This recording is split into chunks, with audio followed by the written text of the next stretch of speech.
John and Emily Parker set out for a peaceful hike in the Colorado mountains. By sunset, he was dead at the bottom of a cliff, and her smartwatch was telling a story she never intended anyone to hear. John and Emily Parker were the kind of couple people rarely question. They seemed to glide through life with quiet ease, rarely drawing attention to themselves, yet always leaving behind the impression of stability and warmth. Their home sat on a peaceful street in the suburbs of Denver, a modest two-story house with a tidy front porch and well-kept flower beds. Neighbors waved when they walked by. They waved back. If you asked anyone nearby, they'd tell you the Parkers were the kind of people who never caused trouble and never seemed to have any. John taught high school chemistry and had worked at the same school for nearly a decade. He was known for his calm voice, patient demeanor, and neatly pressed shirts. He wasn't flashy or loud, but his students respected him. Emily was the more outgoing half of the couple, teaching group fitness classes at a trendy downtown gym. She radiated confidence, energy, and discipline. On social media, she posted motivational quotes, smoothie recipes, and the occasional photo of her and John smiling in the Colorado wilderness. Their marriage looked happy, uncomplicated, and grounded in routine. They had no children, but they had plans. Plans to travel more, maybe adopt a dog, maybe even move closer to the mountains someday. Their friends described them as reliable. They paid bills on time, showed up to gatherings, and offered help without being asked. There were no public arguments, no strange disappearances, no late-night phone calls from worried relatives. If anything, they appeared almost too steady. So when Emily posted a selfie early one Saturday morning, her arm wrapped around John's shoulders, both of them standing in front of a pine-covered trailhead with blue skies behind them, no one thought twice. They looked like any other couple enjoying a weekend away from the city. The caption read, "Mountain air plus my favorite person equals the perfect day." It was liked and shared, commented on with emojis and brief words of encouragement from friends and gym clients. It gave no hint of what would follow. Later that afternoon, a 911 call came in. A woman's voice, panicked and breathless, said her husband had fallen off a cliff while trying to take a picture. Emergency services rushed to the scene, but it was too late. John Parker was dead. A tragic accident, they thought. A horrible misstep on an otherwise beautiful trail. But behind that photo, that hike, that carefully constructed image of a perfect life, something was hidden, something that would only begin to unravel when investigators started to dig and found the watch. The emergency call came in just after 4:30 p.m. on a Saturday, peak time for hiking traffic in the Colorado mountains. The voice on the line was shaky and frantic. A woman reported that her husband had fallen off a cliff near the Devil's Backbone Trail, a popular route known for its sweeping views and narrow ridgelines. She was screaming, saying she couldn't see him anymore, that he wasn't responding. Within minutes, local search and rescue teams were mobilized. A nearby park ranger, already patrolling the area, arrived at the scene first and found the woman, later identified as Emily Parker, sitting on the ground near the edge of the cliff, clutching her ankle and crying. Below the rocky ledge, about 80 feet down, John Parker's body lay motionless among jagged boulders and underbrush. His backpack had burst open on impact, scattering its contents, a water bottle, granola bars, a camera, and a paperback novel. His phone was shattered. There were no immediate signs of life. Medics rappelled down but confirmed what the ranger already suspected. John was dead. Emily told the responders they had stopped at the overlook so John could take a picture. She said he had backed up too far while trying to frame the shot and lost his footing. According to her, it happened quickly, so fast that she didn't even have time to grab him. 1 second he was there, the next he was gone. Her voice trembled as she described watching him fall. Her hiking gear was intact except for a torn jacket and a swollen wrist, which he said happened when she slipped while trying to rush to the cliff's edge. She said she didn't know what else to do but call for help. Everyone involved treated the incident as a terrible tragedy. The trail wasn't considered dangerous for experienced hikers, but accidents still happened. Slippery rock, shifting gravel, a moment's distraction. It didn't take much for something to go wrong. Emily's story made sense on the surface, and her physical condition seemed to support it. She was examined at the scene, then taken by ambulance to a nearby hospital for treatment and evaluation. As night fell, the scene was secured, and the sheriff's office began filing the paperwork for what was expected to be a routine report on a fatal fall. No foul play was suspected. There was no reason to question the widow's story. But among the scattered belongings collected from the trail that evening was one detail no one paid much attention to: the black smartwatch still strapped tightly around Emily's wrist.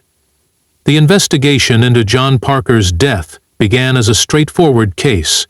Accidental falls on hiking trails were unfortunately common, and this one appeared to fit the pattern perfectly. Local law enforcement had dealt with similar incidents dozens of times before.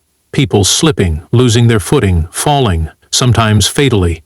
With no obvious signs of struggle or assault, the case seemed closed almost immediately. Emily Parker was treated with sympathy, her grief genuine and raw.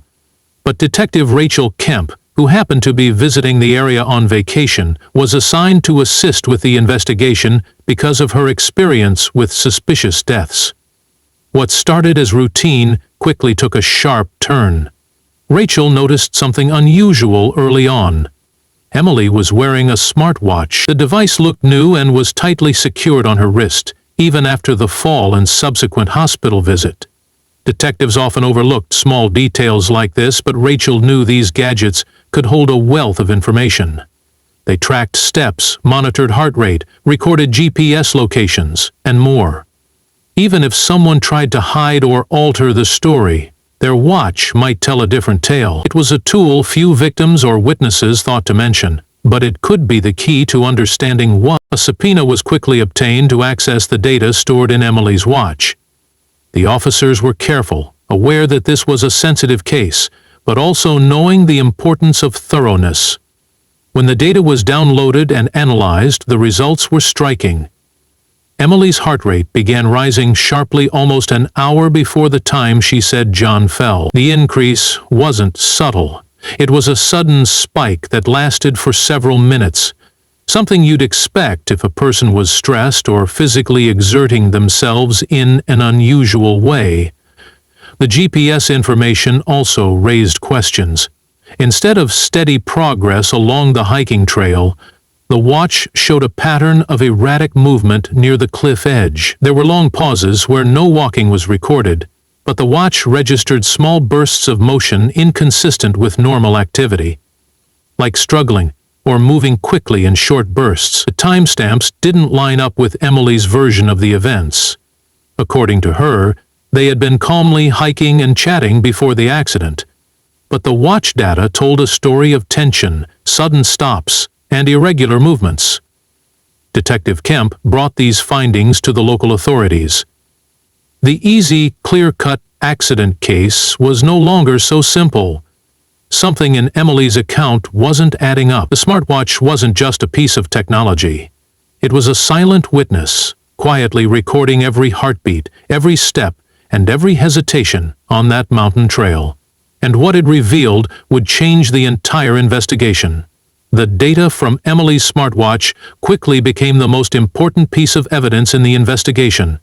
Every detail it recorded was like a digital breadcrumb leading back to the truth. Detectives and forensic experts began piecing together a timeline based on the heart rate spikes, GPS locations, and movement patterns logged by the device. What they uncovered painted a very different picture from the one Emily had shared. The heart rate data was the first red flag. Instead of a steady pace or calm rhythm, Emily's heart rate soared well before the alleged accident. Around 2:30 p.m., her watch showed sudden spikes, rapid beats that lasted for several minutes, consistent with stress or panic. Yet, Emily claimed that at that time they were still walking together, enjoying the trail. This was followed by a strange lull, The watch recorded her standing still for over 20 minutes near the edge of the cliff. She said she was somewhere else on the trail at this time. The GPS data further complicated her story. The watch's map showed erratic movement close to the cliff, where Emily's path zigzagged sharply in ways that didn't match normal hiking patterns. Instead of returning to the trail, the investigators and forensic experts focused on the physical evidence at the cliff, where John Parker's body was found. The area was known for its steep drop-offs and rugged terrain, but it was also popular and well-trafficked, which meant any unusual signs would be easier to spot. Forensic teams carefully combed the rocky ledges, searching for footprints, drag marks, or anything that could reveal what really happened in those final moments. At first glance, the scene appeared consistent with a fall. The jagged rocks below bore the marks of a heavy impact, and John's body showed injuries typical of a high fall: broken bones, internal trauma, and abrasions.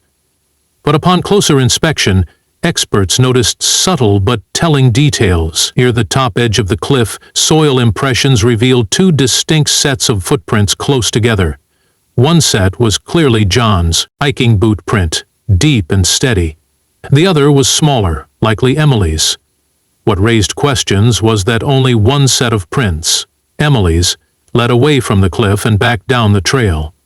John's footprints stopped abruptly at the cliff's edge, as expected, but there were no signs that he turned or stepped back.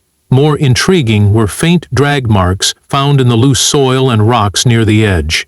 These marks ran parallel to the cliff and were inconsistent with a simple slip. They suggested the possibility that something or someone had been pulled or pushed toward the drop-off rather than falling naturally. Forensic teams found a torn piece of fabric snagged on a bush roughly 12 feet from the edge. The material matched the jacket John was wearing that day. This tear was not consistent with falling straight down. It suggested he tried to grab hold of something during his descent. Investigators also took detailed photos and measurements of the cliff's edge, comparing them to the GPS data from Emily's watch.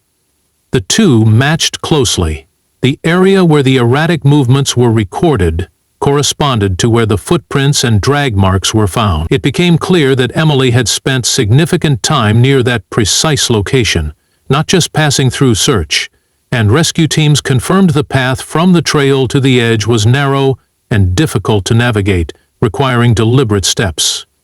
The fact that Emily's footprints were clear and uninterrupted indicated she had been there willingly, not by accident or by being pulled along. This physical evidence challenged the idea that John's fall was simply a tragic mistake. The signs pointed toward an encounter that involved at least two people near the cliff's edge, an encounter that ended with John's fatal fall. The trail and the terrain, once thought to be neutral witnesses, had now become key pieces in a story of suspicion and potential foul play. With the physical evidence raising new questions, investigators returned to the smartwatch data, determined to reconstruct the final moments with greater precision. Every heartbeat, every step, and every pause was examined closely to uncover what Emily's watch had silently recorded during those crucial minutes. At exactly 2:36 p.m., the watch's GPS showed Emily moving deliberately toward the cliff's edge. Her heart rate spiked sharply, reaching levels that suggested intense physical or emotional stress. For nearly a minute and a half, the data recorded rapid fluctuations, satellite pictures speeding up and slowing down, indicative of panic or exertion. This was far earlier than the time Emily had claimed John fell. The watch showed that she was at the cliff before the supposed accident. Then came something more unusual. The watch recorded Emily standing almost completely still near the edge for over 10 minutes. During this time, her heart rate slowed but remained elevated, a pattern consistent with someone who is tense but controlling their breathing to stay calm. Instead of fleeing or calling for help immediately, Emily's movements were minimal, as if she was watching or waiting. The GPS coordinates during this period matched the location where forensic experts found the fabric snagged on the bush, close enough to suggest she was right there. After this long pause, the watch's movement sensors showed sudden bursts of rapid motion again, followed by a slow, steady descent down the trail. Interestingly, her heart rate during the descent was much calmer, almost as if she had composed herself after the earlier turmoil. His steady pace conflicted with what one would expect from someone who had just witnessed a traumatic fall. Normally, panic or fear would cause hurried movements, frantic calls for help, or erratic wandering. The timing of the smartwatch data also revealed a critical detail. John's estimated time of death, according to the medical examiner, occurred well before Emily's call to emergency services. The gap between his fall and the 911 call was over half an hour. This delay raised the question of why Emily waited so long to report the incident, if she had truly been nearby when it happened. These findings pointed to something chilling.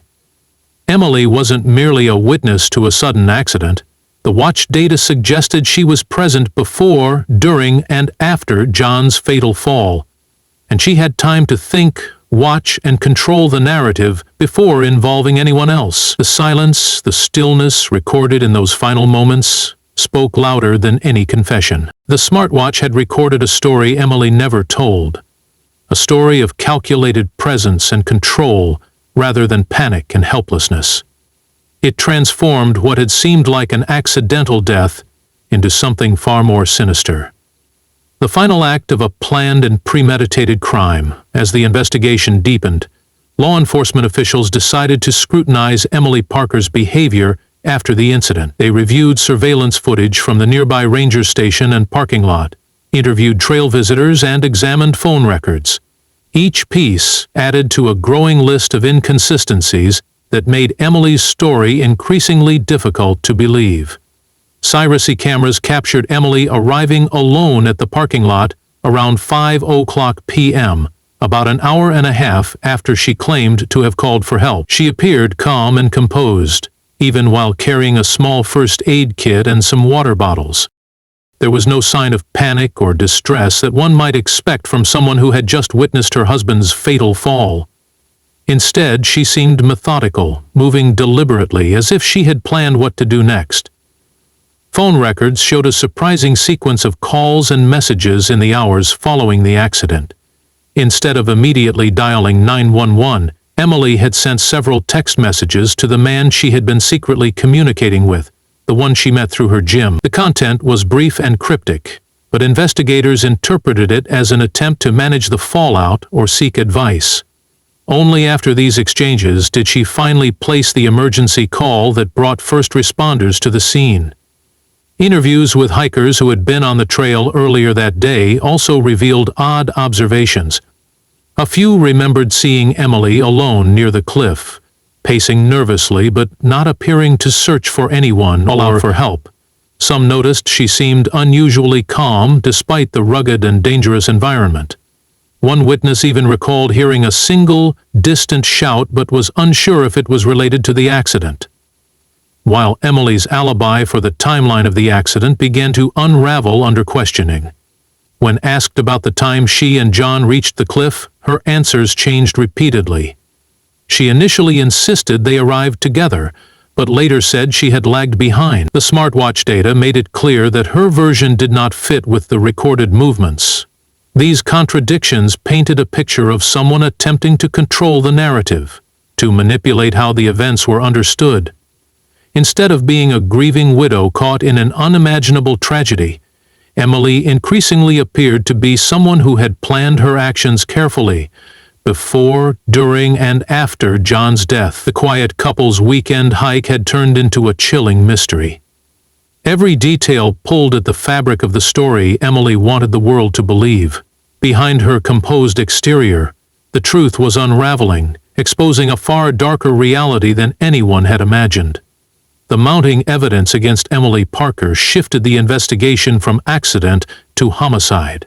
But the question remained: how exactly had John died? The forensic team revisited the autopsy reports with fresh eyes, searching for clues that might support the theory of murder rather than a tragic fall.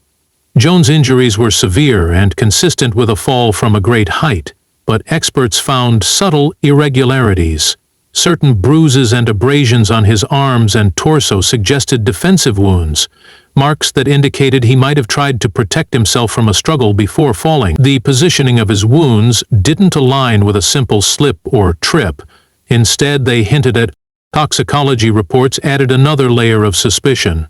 While John had no drugs or alcohol in his system, traces of a mild sedative were found, something that could have made him less alert or slower to react. The sedative was not prescribed to John, and investigators questioned how and when he might have ingested it. Emily's access to the medication, combined with the timeline, raised the possibility that John had been drugged before the hike. Further analysis of the torn jacket piece recovered near the cliff provided yet another surprise. Microscopic fibers on the tear matched fibers found on Emily's gloves, suggesting a physical altercation close to the cliff's edge. Investigators theorized that a confrontation had taken place, one in which Emily may have forced John toward the edge, leading to his fall. The exact circumstances would never be fully known, but the evidence painted a chilling picture. John, possibly drugged and weakened, was confronted by Emily near the cliff. A struggle ensued, during which John tried to defend himself but ultimately was pushed or forced off the edge. Emily remained at the scene, watching for minutes before walking away calmly. According to the Smartwatch data, investigators also uncovered that Emily had researched ways to increase a life insurance payout after accidental death, something that suggested premeditation. The increase in the policy amount shortly before the hike was no longer a coincidence. Financial gain had become a likely motive. The community struggled to reconcile the image of the sweet, quiet John with this grim reality. The woman who seemed so devoted now stood accused of orchestrating his death. The Smartwatch data, forensic evidence, and Emily's suspicious behavior combined to reveal a tragic story of betrayal, greed, and cold calculation hidden beneath the surface of a seemingly perfect life. The case against Emily Parker moved swiftly once all the evidence was compiled. The authorities charged her with first-degree murder, and the quiet community that had once admired the couple now found itself grappling with shock and disbelief. What had started as a tragic accident transformed into a chilling story of deception and betrayal. Throughout the pre-trial investigations, Emily remained calm but distant. Her public statements were carefully crafted, claiming innocence and grief. But the Smartwatch data, forensic reports, and witness testimonies painted a different picture, one that prosecutors were ready to present in court. They planned to show how every piece of evidence, from the sudden heart rate spikes to the erratic movements near the cliff, pointed toward a calculated crime. The trial revealed the complexity of the case. Prosecutors detailed how Emily had meticulously planned her actions, from increasing the life insurance policy to maintaining a secret relationship to ultimately orchestrating John's death in a remote, difficult-to-investigate location. The Smartwatch was presented as a silent but powerful witness, providing an unalterable timeline of her movements and emotional state. The defense tried to challenge the validity of the Smartwatch data, arguing that technology could be flawed or misinterpreted. They painted Emily as a grieving wife caught in an unfortunate accident, overwhelmed by trauma and confusion. However, the wealth of corroborating evidence, the fabric tear, the footprints, the sedative in John's system, proved difficult to refute. In the end, the jury found Emily Parker guilty, murder. The verdict sent ripples through the community, a stark reminder that appearances could be deceiving. The story of the quiet couple, their peaceful weekend hike, and the tragic fall was rewritten by the cold facts uncovered through technology and careful investigation. Emily was sentenced to life in prison with no possibility of parole. The tragic tale served as a cautionary reminder of how modern technology like smartwatches could hold secrets that human witnesses could not hide. What began as a heartbreaking loss on a hiking trail became a gripping tale of betrayal, deceit, and justice served. Joan Parker's death was no accident. It was a crime recorded in digital heartbeats, erratic footsteps, and chilling silence. And in the end, the truth that no one saw coming was uncovered, not by eyewitnesses, but by the watch on Emily's wrist, a silent witness that refused to lie.